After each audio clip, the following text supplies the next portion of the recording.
అన్నిటికన్నా ముఖ్యంగా కొంతమంది కుక్కలు మురుగుతూనే ఉంటాయి, లెక్క చేయాల్సిందే లేదు. ఒక ఆకురౌడి విజయవాడ నుంచి మురుగుతూనే ఉన్నాడు. దానికి మా తిరువూరు సోదరులు రేపు వచ్చావంటే నేను ఏ కొండూరే దాటినివ్వమని చెప్పి ఆ రోజు ఏ కొండూరులో నీకు జరిగిన పరాభవం నీకు ఇంకా గుర్తులేదు. నీకు ఒక కరపత్రం సాక్షిని అడ్డుపెట్టుకున్నాడు. ఇంకొకటి దేవాదాయ శాఖ భూములు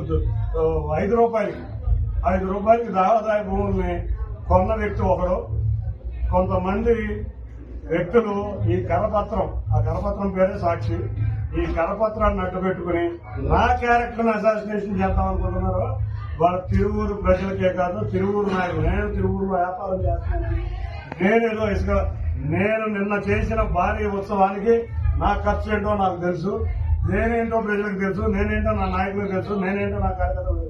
ఇటువంటి ప్రచారాలు ఇటువంటి చేస్తే నీకు తగిన బుద్ధి చెబుతాం.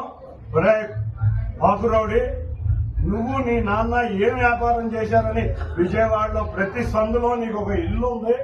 అన్ని అక్రమాలు, నీ చరిత్ర రక్తపు గుట్టల చరిత్ర.